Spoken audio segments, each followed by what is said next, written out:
Hello everybody, welcome to Team Fortress Lessons number 18. I'm Atomsk and we are live for the first time ever. I've been planning out this lesson for a while now, and I will tell you up front that it does not involve any watching of demos.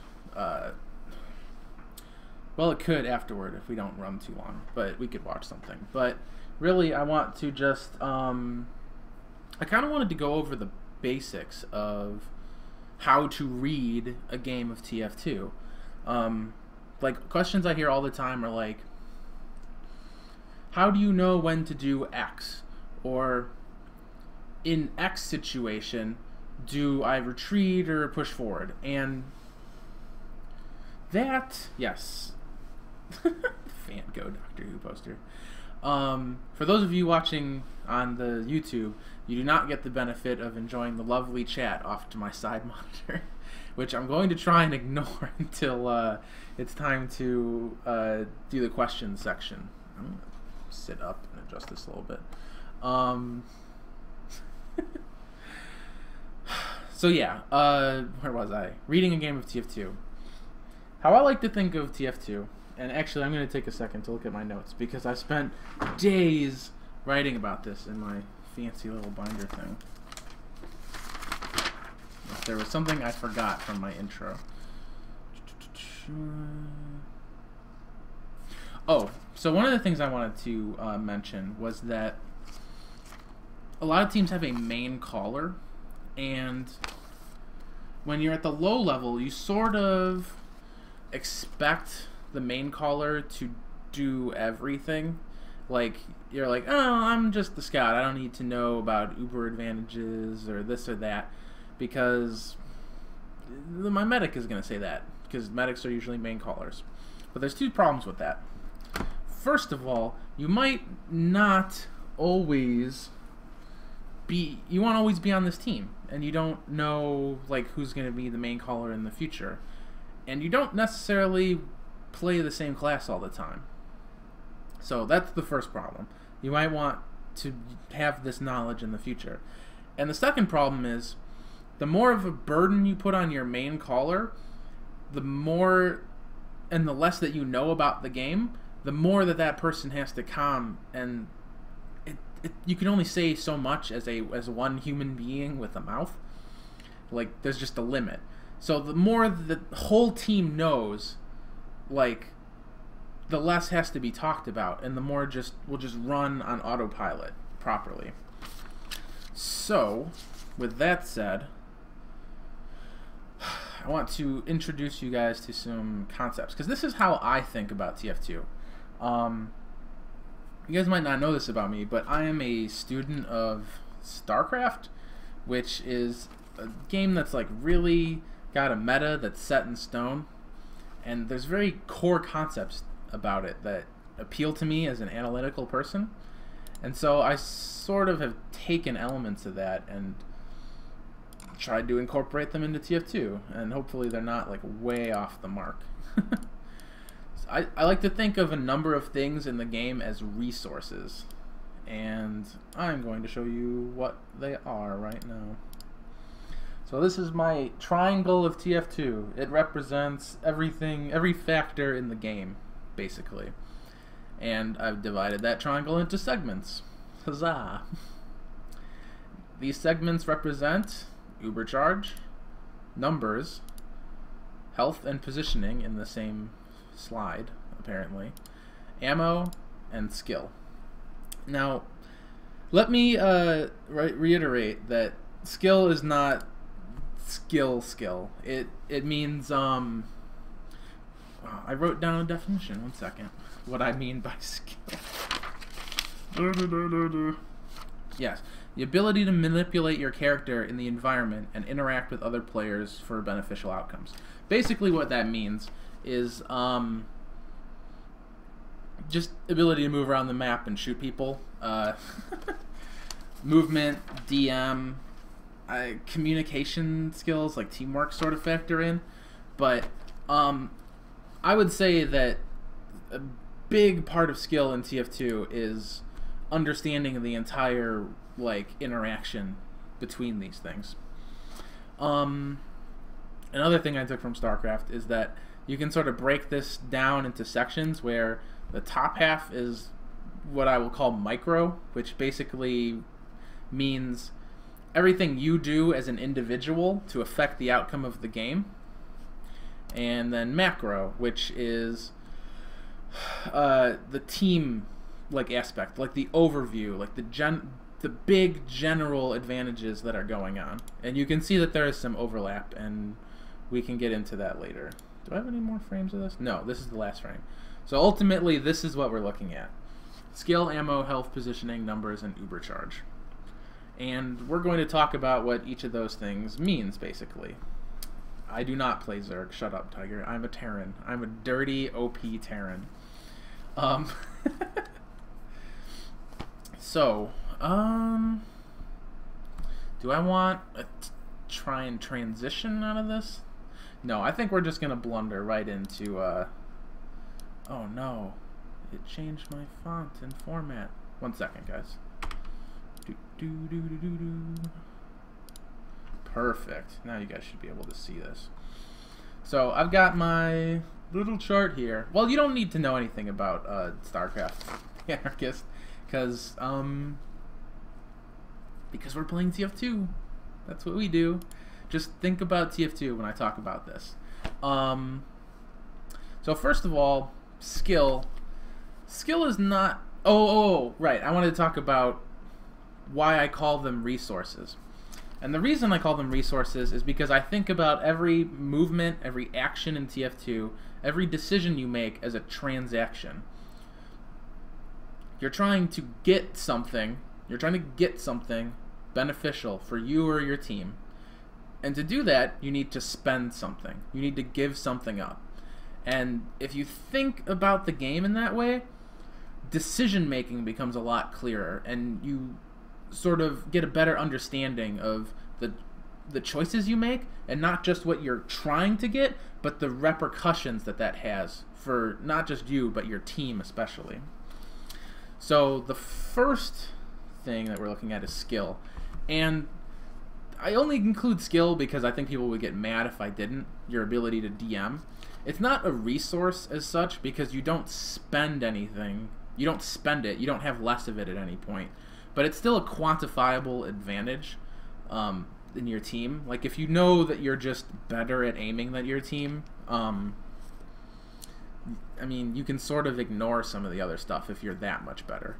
But if you pay attention to the other things on the chart, you can overcome a team that has better skill than you, as long as they don't outpace you in the other areas as well. But basically, people at the top level of TF2, they account for all of these things. And that's why it comes down to these tiny little advantages in Ubers or like numbers that decide who wins, because everyone is excellent at aiming, and so it doesn't factor in. And when people have equal Uber charge, who's gonna win? Like, it's crazy. So being able to read these advantages is really important. Going back, ammo, there's a reason that ammo has such like a small place on the chart, because it doesn't really come into, it doesn't factor in very much. And it's barely skirting the line on macro for a reason. The only time that ammo gets looked at from like a bird's eye view perspective of looking at the whole teams is communication between the demo man and the medic during Kritzkrieg. Like, because Kritzkrieg needs to be like popped on an instant, and like there's some communication that goes on, making sure that the demo is reloaded. That's about it. Also in Highlander, like dispenser placement can be important in like certain stalemate areas, but that's about it. Ammo doesn't really, it's not too important other than, oh good, there are certain places on maps where there are no ammo kits just because the map is old.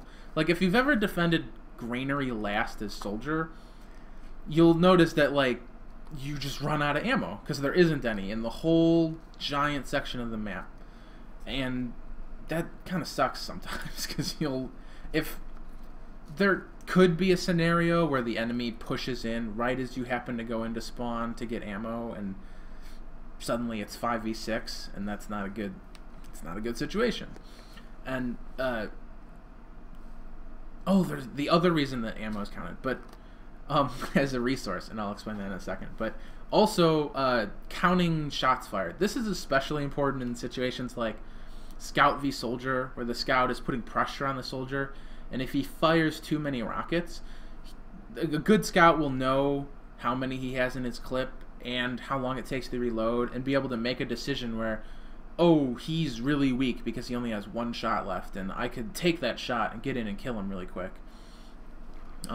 That sort of happens. But ammo is also a resource because you spend it when you're a demo man or a soldier, and I guess technically pyro, in order to shoot. At the beginning, I meant to explain something about transactions. Microtransactions involve things like soldier. Like a rocket jump is a microtransaction. You spend something to get something, and what you're spending is health and ammo, clip size and actual ammo, in order to gain something. And what you're gaining is positioning. And technically you're increasing your speed for an amount of time, and you could call that a temporary boost to the skill section, but that's besides the point. The point is that's like that's the most basic form of a transaction that exists, and I wanted to get that out of the way, like back when I was explaining. Yeah, height advantage, but okay, so basically, like, think of yourself as a budgeter. Have you ever seen like a soldier do like the worst rocket jump ever? He jumps straight up and then falls and takes fall damage, and he doesn't like gain any high ground from it. So all he bought was a temporary angle on his enemy where he could shoot ground, and then he spent more health than he had to by taking like fall damage, and then he's on the low ground still because he didn't go anywhere with it. That's a really bad transaction. You didn't get enough bang for your buck, essentially. You spent too much and you didn't get enough. That's a bad transaction. And what you want to do is make good transactions. And we'll talk about macro level transactions later on. So going back to the chart, I think we basically explained everything with ammo. Health is a resource that you also spend, like in the rocket jump analogy, but it also just, on a basic level, determines how much aggression and pressure you can apply, and your health fluctuates between 1 HP and 150% of your base. Like, I know this is really simple stuff, but some people don't know it. So, overheal is what you get from the medic when you're being healed and you're already at full health. So a soldier goes from 200 health to 300, because that's 150% of his base. Scout goes from 125 to 185. It's pretty simple. What you need to understand as a player are heal rates. You get healed very, very slowly when you've just taken damage, and if it's been 15 seconds since you last took damage, you get healed very, very quickly. And so basically what this means as a player, yeah, crit heals. What this means as a player is that you want to time your heals and come back to your medic and communicate these things, because if you've ever watched one of my live match comms, you'll notice that, like, especially in Highlander, I will announce to Harblue whenever I have crit heals. I'll just be near him, hit E, and call crit heals over mumble, so that he knows that he doesn't have to waste a lot of time healing me if his heavy or demo man is putting on pressure, and I can go put on more pressure on the flank. That's just a micro thing that you can do to affect, you know, the game. Positioning is a resource. You do spend it to get things, and you spend other things to buy positioning. Using positioning wisely can net you advantages in all the other resources and deny your enemies their purchases that they're trying to make. If you have high ground as a soldier already, you're forcing an enemy soldier to spend health and ammo just to get on equal footing with you. That's a good positioning advantage, and it forces like a disadvantage out of your opponent. Simple decisions like that can make all the difference. And you'll see, like, if you're ever watching a stream with casters, like watching a match from above, they'll be commenting on the positioning because it's really, really important. A big part of TF2 is like holding doorways and holding high ground, and there's meta game like decisions for each map. There are parts of the map that are just inherently stronger to be holding via their design, and there are parts of the map that are terrible to be holding because they don't net you any advantage. And part of I'm trying to think. I guess I should talk about that in the macro section of positioning. So let's scroll down to macro a little bit. So macro health is the team health, and this is way more important. In sixes, your base health is 975, but it can go up to almost 1400, assuming that everyone has crit heals and you have an incredible medic, like who just flashes perfectly. And Highlander, it's an even bigger disparity. Your base is 1500 and it goes up to 2150. This is very hard to gauge on the fly, what your health is and what the enemy health is total. But you'll notice that sometimes really high level teams will make pushes that don't have any reason to them, it seems. And the actual reason is that they know that the enemy team has low health. Even if they have Uber, there are times when it's good to push 9v9 or 6v6, everybody up. And this is one of the critical reasons why you can't be just calming all this useless stuff that everybody ought to know already, is because everyone needs to hear the really important things that they might not know inherently. Like, if you're calming things like, Scout, get on the flank, and like weird things like that, the players should already know how to do, you're going to miss comms that are important. And one of the most important comms is damage. Who puts out what damage? And this is especially important for the demo man to be able to do. He is the main source of damage dealing on the entire team. He has 12 projectiles that do over 100 damage each, and before he has to reload. And this will signal pushes. This is a huge advantage. If he hits 3 or 4 players and puts them in the red, your whole team should be able to move on a moment's notice and take advantage of that.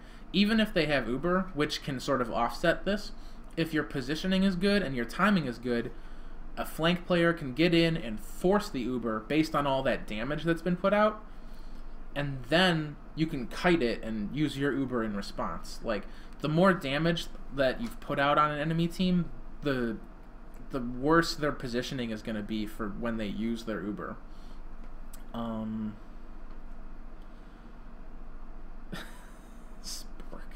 Ridiculous. I'm running out of breath because I'm just talking constantly for the last, like, I don't know how long. So, team positioning now, that's really squishy. It's really hard to define because everyone needs to know, yeah, I drank all my tea. I don't have a water bottle. It's a difficult advantage to read if you're not, like, experienced, and it's terribly situational. It's to be able to decide what is good positioning for your team, you have to be able to read all the other advantages. Good positioning might mean being as far the fuck away from the enemy team as you can be because you're so lit and you have numbers disadvantage and they have Uber and you don't. You just need to get away from them. But a good team positioning might be holding up on doorways and watching all the routes to make sure that nothing's going to slip by. It's dependent on numbers and health and Uber charge advantage and I guess technically making sure everyone has ammo, but that's neither here nor there. Macro positioning is actually what determines who wins the game. It's, in a way, the most important advantage because it's who wins. If you take enough territory, If you, on 5 CP, if you take all the points and attack defend, if you move the cart far enough, you win the game. All the other advantages, ultimately, are trying to buy positioning. That's the game of TF2. You could win the whole game without getting any frags if you used Uber well enough and never let them kill you. Like, if you never lost in numbers or Uber advantage, you could just keep taking positioning until they just lost all their points. You don't. The game isn't frags. The game is teamwork and taking territory. Almost done with this. Numbers, on the face of it, is similar to health, but it's not quite. It's more important because numbers advantage ties into everything that player represents. Ammo, health, positioning. Only Uber can offset a number advantage. Numbers is critical. Like, it represents how much damage you can output. It represents how much damage you can take. It represents your team being able to watch all the routes the enemy team can be on. It's critical. Uber can offset a numbers disadvantage, but it's not ideal at all. If as a player you choose to die as your team wants to push, it's gonna make their push like crazily weaker. Like, it's so bad to lose numbers. That's why in all my other videos you'll see me just talking about how you never want to die if you can't help it. Obviously there's situations where you do want to die. Not really, but you know that you're going to die and you make that choice in order to do something really potent. But if you ever die for no reason, it's basically the biggest mistake you can make in the game, because your team loses everything that you represent, like I explained. Like, your damage output, your territory holding, your push potential. It's bad. Numbers is also really potent because it has a flat recovery rate. Health, like damage, can be offset because of your medic or sandwich or dispensers or just kits on the map. Respawn rate is flat. It takes a long time to get back to the fight. It's usually around 15 seconds to respawn, and then the time it takes you to get back into position where you need to be. Basically, everyone has a job to do, and you can't do it if you're dead. The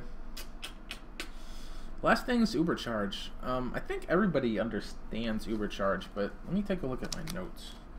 Make sure I didn't... 8 seconds of invulnerability, obviously. I mean, people know how to use Uber, but, like, you can use it for whatever you want. And you don't have to just use it to try and get a bunch of frags. Oftentimes, just... So when I was making this, for some reason, all I could think about was gully wash. Like, every example for everything I wanted to teach today, just gully wash was in my head for, like, the last 3 days of making this. So, I can't really explain this with words other than taking you into a situation. Like, imagine you're holding gully wash mid, and you have Uber, and they have Uber. And you want... The point of the game is to take all the control points, obviously. So, what can you do with that Uber? Well, you can't get a bunch of frags with it, because they're just going to Uber into your Uber. So what can you do? Well, you can try and force their Uber, but there's not really good flank routes for that. So basically what everyone ends up doing is they just play the doors and wait, and it's a stalemate until somebody gets a pick or puts out a lot of damage. But what do you do with your Uber then? Like, they're going to have to flash it around or run away, but they have a good escape route. Well, what you do is you take positioning. You use your Uber to get somewhere that you're basically unkillable, on top of the point. You just walk everybody on top of the point, and you have the high ground, and they have nothing. Like, all of their old positioning is gone because you used Uber to get it. Now they can hang out in the lobby and wait, or they can try and jump the spire or the point and on top, and that's terrible. Like, I can't even imagine trying to do that. Basically, you've just forced them onto last. And that's using Uber charge without getting frags. Like, You can use Ubercharge for whatever you want. You're invincible. You buy whatever you want with it. That's why it's the ultimate advantage, because you can just take their points away. You don't even have to fight them if you don't want to. Although it's pretty ideal, especially if they don't have an Uber in response. Obviously, the biggest advantage you can buy with your Uber advantage is numbers. If you can have 6 people up and 0 down, you get all of the positioning and health and ammo anyway. That's basically how advantage works. And Tiger Uppercut is asking something. So using the Uber on the soldier just to get on point. Well, think about it. If you Uber 3 explosive classes to give them an invulnerable rocket jump, so that they have a bunch of people on their point, pressuring the point, putting out damage, you know, having high ground, making it so their last point is actually kind of vulnerable because you're getting all this cap time. And they use Uber to do what? They're not gonna, they could all jump you too, but then you're just in like a weird straight fight and their medic is kind of like, I don't know, there are responses to that, but nobody plays that way. And that's just an example that I'm trying to give. I'm kind of petering out now because this is as far as I got in preparation. But let me just flip through this real quick and see if there's anything else I want to do. And then in chat, if you guys, I don't know how long this has been going, but if you could tell me if you guys want to watch a demo and try to apply what we've been talking about to somebody playing, let me know. I'm just going to take 1 minute.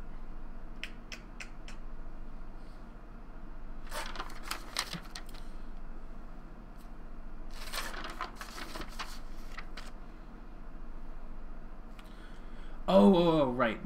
Macro transactions. So, probably the most common macro transaction is trading a soldier for Uber advantage. You have your roamer, and you trade numbers advantage, you trade health and ammo and potential skill, and positioning, especially positioning. Going a man down just loses all your ability to hold territory. So you run your medic and your people alive in the other direction, and you sack your roamer to make a play on their medic. What you're doing is you're trading numbers for Uber advantage. Like I said, Uber advantage is the ultimate advantage. And the reason for that is because it's invincibility, obviously. It makes all the other advantages more potent or not really negligible for that 8 seconds. Like, you can't lose numbers or health like while you're using Uber. But also, it takes the longest to get. To get a player back, it only takes 15 to 20 seconds. To get Uber back, it takes almost a minute. That's why protecting the medic and having Uber advantage is so important too, because it takes so long. Is there anything else I wanted to say? It looks like the votes are coming in for watching a demo.